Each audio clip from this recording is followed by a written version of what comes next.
juulirde nden ma yettugol jon juulirde nden kooti wi wo e muɗum nulaaɗo sallallahu alayhi wa sallam ɓe maaki ida dakhala ahadukumul masjida fala yajlis hatta yusalliya rak'atayn goɗɗo e moɗon si naati ka nder juulirde wota o jooɗo haa o juula darɗe ɗiɗi muttafaqun alayh haray juulugol ɗe darɗe ɗo ɗiɗi nulaaɗo sallallahu alayhi wa sallam hino yamiri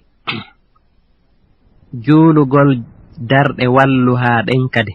ɗen ɗon kadi ko sunna yamiraaɗo ko ɓuri fanɗude e darɗe juulugol darɗe walluta haa on ko darɗe nayi ko ɓuri ɗuuɗude ko darɗe 7 waɓutu mum on ko waɓutu mo wi'eten waɓutu wallu haa on juulugol kadi darɗe naafiilooji ɗin ka suumaye si o tigi juuli geeƴe ɗum ɗon kadi ko sunna no dagii juulugol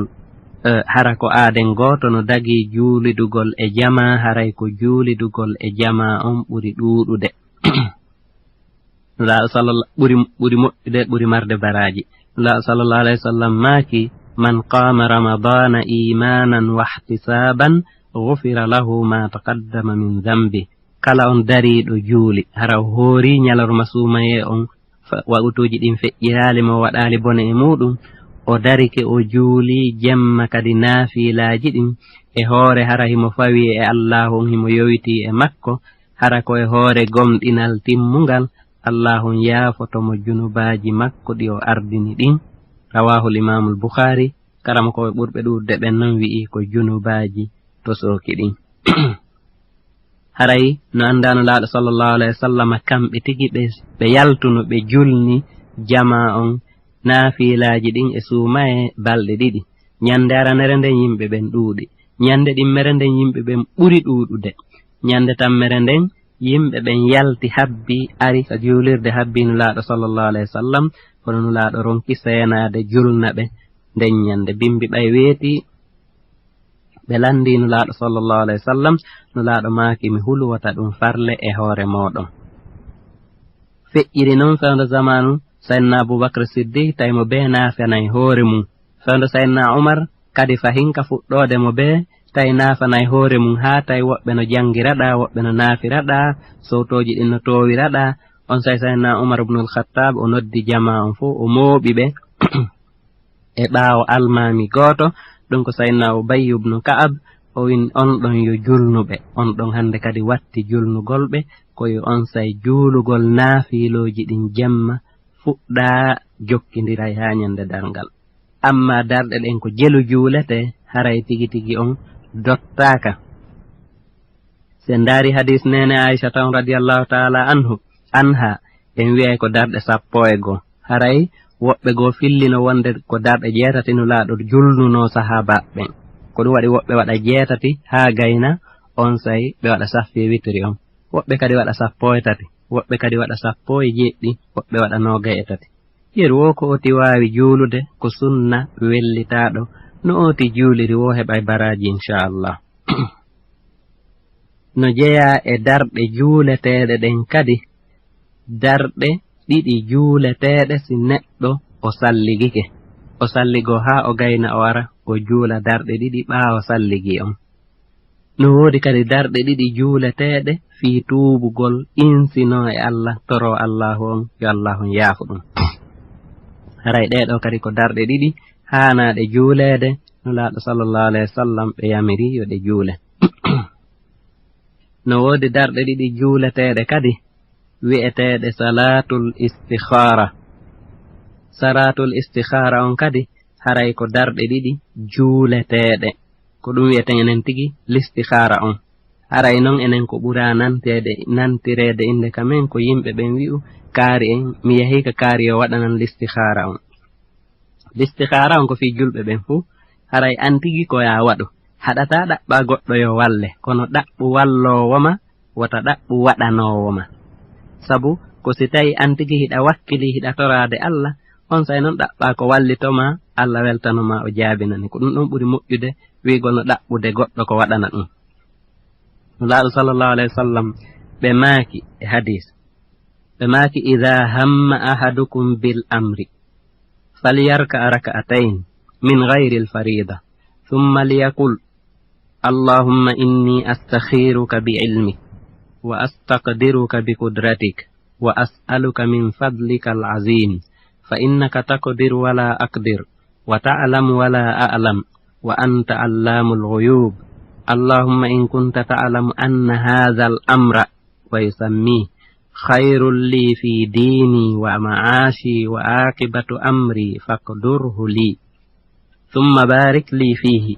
وإن كنت تعلم أن هذا الأمر شر لي في ديني ومعاشي وعاقبة أمري فاصرفه عني واقدر لي الخير حيث كان ثم ردني به رواه الإمام البخاري. haray ko ɗum ɗo woni salatul istikhara on sahabaɓe gooɓe wi'ino wonde nulaaɗo sallallahu alayhi wa sallam jannirayɓe o salatul istikhara ɗo wana o jannirta ɓe qur'anare nden non nulaaɗo makisi goɗɗo e moɗon himmiri waɗugol hunde yo o juulu darɗe ɗiɗi hara hina farilla on say o wiha ko an yo Allah mi ɗaɓɓirima moƴƴere ma nden e gandal ma ngal e bawgal maɗa ngal e ɓural maɗa mawgal ngal ko an tun woni wawɗo piiji ɗin fuu min mi wawata ko an tun woni anduɗo piiji ɗin fuu min mi anda ko an woni anduɗo dendangal ko wirni min mi anda Allah ɓay an hiɗa andi wonde no o fiyaake ɗo on say non wowla inde ko faalaɗa kon fewndo o sayi ɗo wiya Allah ɓay an hiɗa andi wonde o fiyaake ɗo si tawi hino moƴƴaninmi ka diina an e ka gurdan an e ka battane fiyaake an mi torike ma hoddiranan o fiyaake ɗo barkinanami mo waɗanami moƴƴere heewunde e makko ɓay non an hiɗa andi wonde si tawi o fiyaake ɗo kadi ko bone an e diina an kan e gurdan an on e battane fiyaake an on mi torike ma an woɗɗintinande hunde ɗo pottinanami nde few hoddiranami moƴƴere nokku kala ka nde woni newnanami mi yarlora nden moƴƴere nde hoddiranɗami haray ko ɗum ɗo woni salatul istikhara on neɗɗo si tawi o juuli raka'atayn o toro o du'a ɗo o toro ko o faala kon dindina non wonde kadi si tawi yoti torori ko faala ɗo haray be waaloɗano hoyɗa be hoyɗa si woti hoyɗi Allah ala si woti hoyɗali kadi an a tori Allahu on yo hoddirane ko ɓuri moƴƴude kon haray acciday Allahu on e hoddirgol ngol ko hoddiranma wo so hoyɗinima so hoyɗinalima so yo newnane tun an moƴƴere nden haray ko ɗum ɗon woni nder ton si iwi ɗon haray no woodi julde wi'etende salatu tasbih haray en yewtay fi salatu tasbih on ka kasetun nayaɓum inchallah wassalamu aleykum wa rahmatullahi taala wa barakatuh. bismillahi irrahmani irrahim alhamdulillahi rabbil alamin wa sallallahu wa sallama wa baraka ala sayyidina muhammad ibni abdillahi wa ala alihi wa sahbihi wa sallim. suɗɗi julɓe assalamu aleykum wa rahmatullahi taala wa barakatuh. haray ha joni ko woni yewtude on ko alhaji ceerno amadou sow haray ɗen jokki yewtugol fiitugale islam ɗen joyi haray ɗen ka kasetun nayaɓum e nder kasetun tataɓum kun iɗen yewta fi julde naafiloji en yewti fi julde listikhara on haray en wi'una wonde en yewtay ɗo fi julde wiyetende salatu tasbih. salatu tasbih ma no wi'e kadi salatul haaja ko julde subun hingol ma ko julde haaju julde ɗaɓɓugol ko faala immorde Allah subhanahu wa ta'ala nde julde ɗo haray ko darɗe nayi juuleteɗe harawti jooɗaki hakkunde majje tawi oti jooɗo ka sakkitode tawi o salmina e nder ɗe darɗe nayi juuleteɗe ɗo sunna otigi jangay subhanallah walhamdulillah wala ilaha illa allah wallahu akbar oti jangay ɗum ɗo laabite mettat e nder nde julde ɗo haray ko honno oti gerdata ɗum noneji buy no woodi no otigi gerdata haray ɗo enen waɓutu meɗen on ko yonenta en ko yeru jantagol none gooto e muɗum on none ɗon en wi'ay haray si o tigi darike darnde aranere nden o tigi habbiri wi Allahu akbar o ti janga ɗon subhanallahi walhamdulillahi wa la ilaha illallah wallahu akbar laabi 15 o ti janga fatiha janga simore so ti gayni janggol simore nden janga subhanallahi walhamdulillahi wa la ilaha illallah wallahu akbar laabi 10 o ti waɗa ruku on ñoƴƴugol koppi ɗin o ti janga subhana rabbiyal azimi wa bihamdihi iw laabi 3 ha yeeso o ti janga ɗon kadi subhanallahi walhamdulillahi wa la ilaha illallah wallahu akbar laabi 10 o ti ɓanto e ruku on daro feewa wi asami allahu liman hamida o ti waddi allahumma rabbana lakal hamdu ma hamdan kasiran tayyiban mubarakan fihi o ti janga ɗon subhanallahi alhamdulillahi wa la ilaha illallah wallahu akbar laabi 10 o tigi sujjoya so ti sujjoyi o tigi jangi subhana rabbiyal a'la wa bihamdihi laabi 3 ha yeeso o ti janga ɗon kadi subhanallahi walhamdulillahi wa la ilaha illallah wallahu akbar laabi 10 si o tigi gayni sujjugol ngol ɓanto jooɗagol hakkunde sujuddeje ɗen ɗiɗi janga ɗon subhanallahi walhamdulillahi wa la ilaha illallah wallahu akbar laabi 10 o ti sujja ɗimmu janga ɗon kadi si jangi subhana rabbiyal a'la wa bihamdihi janga ɗon kadi subhanallahi walhamdulillahi wa la ilaha illallah wallahu akbar laabi 10 haray o ti gayni darnde nden aranere nden ɓay ko ɓantagol ɗon tun lutti e nder nde darnde aranere ɗo o haray o tigi heɓi subhanallahi walhamdulillahi la ilaha illallah wallahu akbar laabi 75 joni noon e nder ɗe darɗe nayi ɗo darnde wotere be si o tigi heɓi subhanallahi o ɗo laabi 75 e nder darɗe nayi ɗen o tigi heɓay subhanallahi walhamdulillahi wa la ilaha illallah wallahu akbar on laabi 100 si tawi noon o tigi no mari laawol goo ma noone goo kadi no gerdata haray ko faanda ko e nder ɗe darɗe nayi ɗo yo o tigi timmin o subhanallahi ɗo walhamdulillahi wa la ilaha illallah wallahu akbar laabi 100 si o tigi timmini ɗum haray julde nden timmi joni nulaaɗo sallallahu alayhi wa sallam ɓe yamirno bappa maɓɓe al abbas ibn abdil muttalib ɓe yamirimo yo waɗu o julde tasbihi ɗo kala nyallal nde wotere so hippata kala nyallal nde wotere o waɗa kala juma nde wotere so hippata kala juma nde wotere o waɗa kala lewru nde wotere so hippata kala lewru nde wotere o waɗa kala hitande nde wotere haray nulaaɗo yamiri abbas kono wona abbas tum ɓe yamiri koye abbas yewtere nden fewtina kono haray yewtere nden hinde fewtina hinde huuɓi julɓe luttuɓɓen fuu haray soti gayni ɗo toro allah subhanahu wa ta'ala yo allah okku ɗum ko faala ko moƴƴi danda ɗum ko huli tentinin si tawi ko boni haray ɗum ɗo ko julde wiyetende salatu tasbih si iwi ɗon haray no woodi ko wiyete sajadatu shukri wa tilawa sujjugol hara ko sujjugol yettugol allah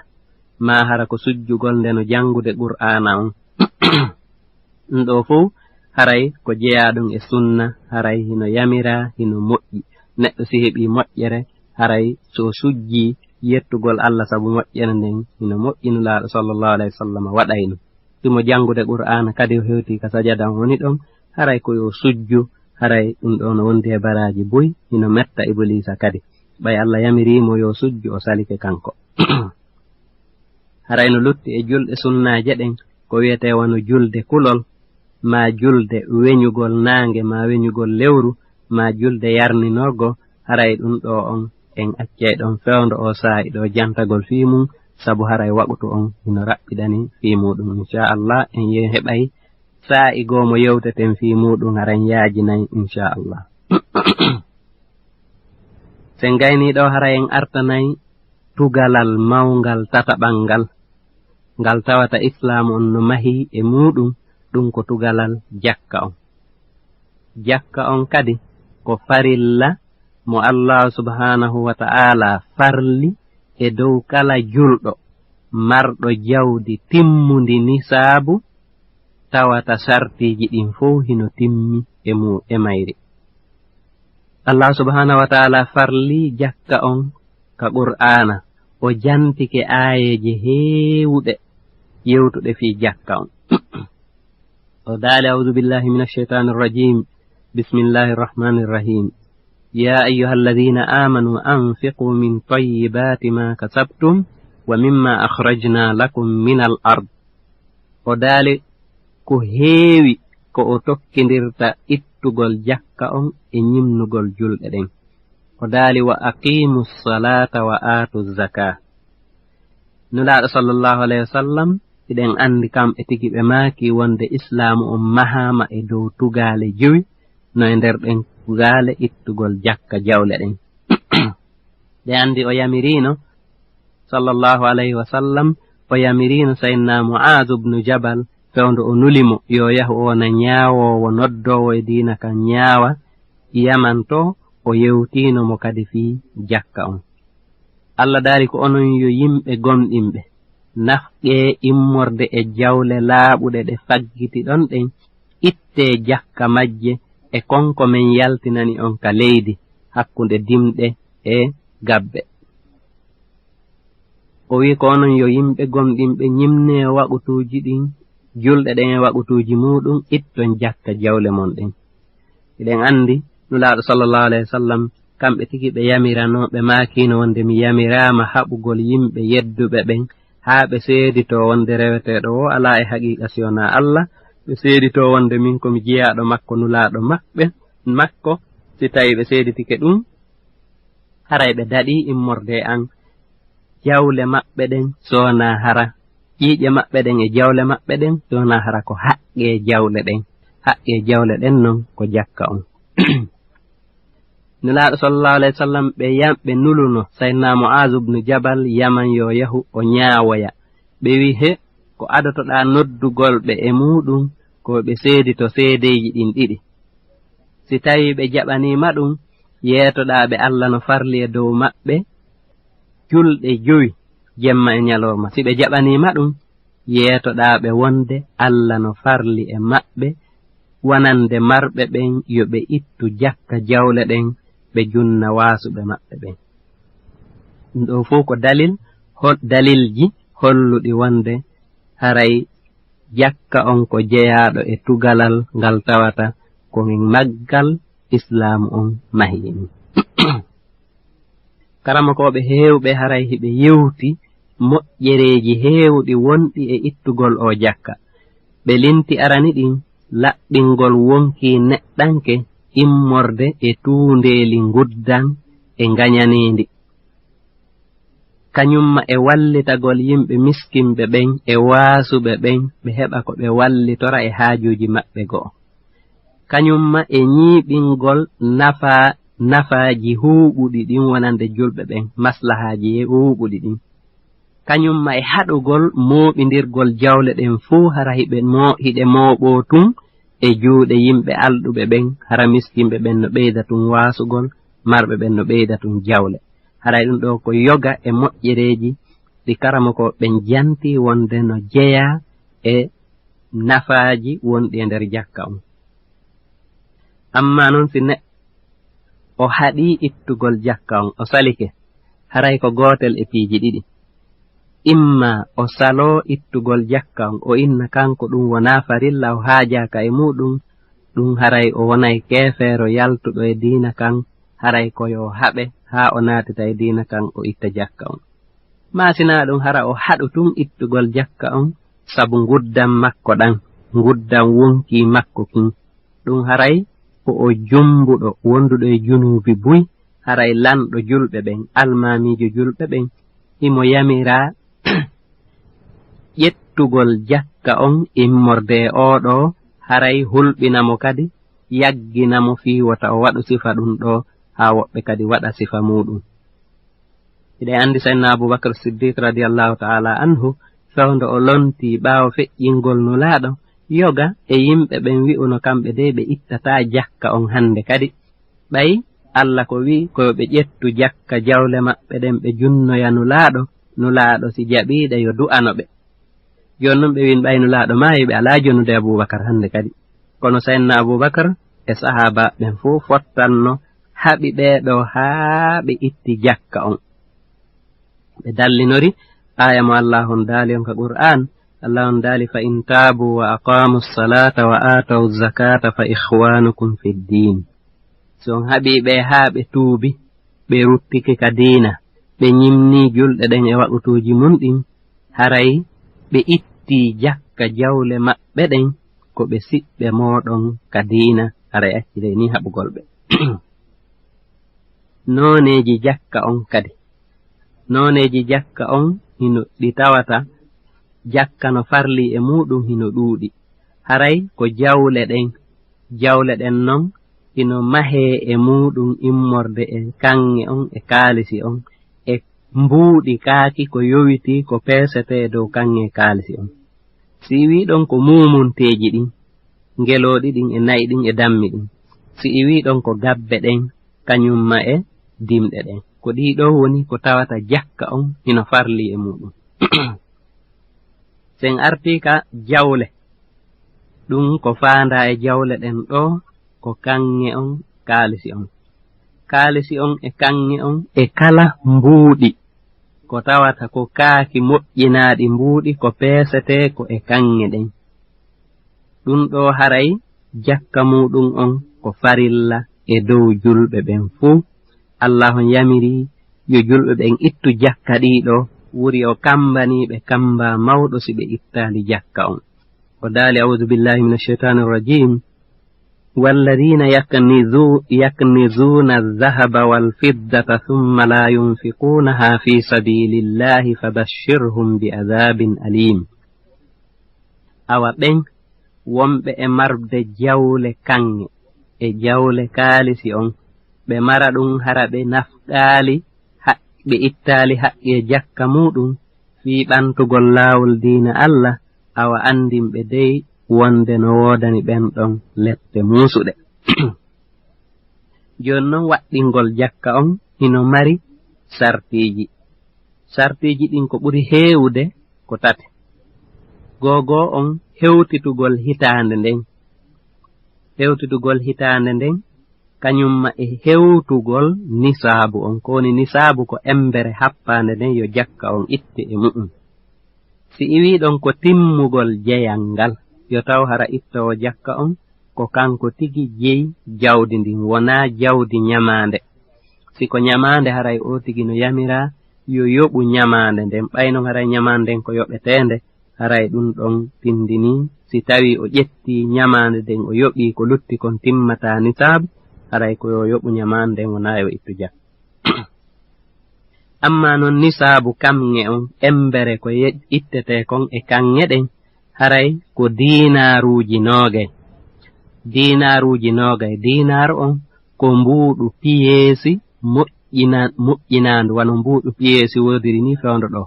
kono fewndo nulaaɗo sallallahu alayhi wa sallam hari ko ɗi dinaruuji e ɗi fiddaaji kaalisi on ko ɗum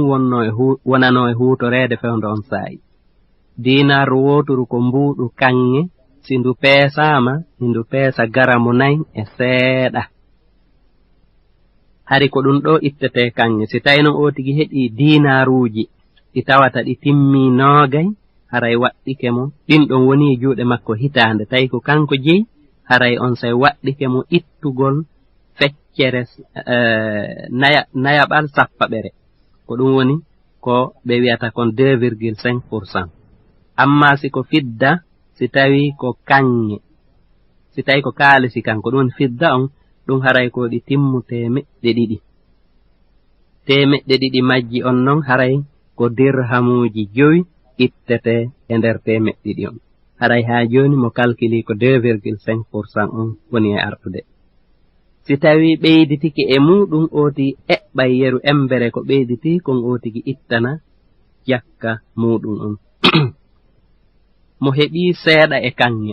seeɗa e kaalisi tawata si o hawtiti ɗiɗo ɗi yonanaymo nisaabu on haray o yamirama yo ittu e muɗum zakka jawdi ndin o kalkila o yiltindira ton. joni noon o kaalisi fewndiɗi fewndo o saa'i mo wonɗen e muɗum ɗo haray ko ɓuri heewude e ɗi kaaliseji fewndiɗi fewndo ɗo fuu ko eɓɓeteɗi e kanŋe on. Joni o dinaruji nogay ɗi yewtuɗen fi mum joni ɗiɗo si peesama ndaarete tawe hiɗi heɓa ko yahata telen garamuji 80 e seeɗa.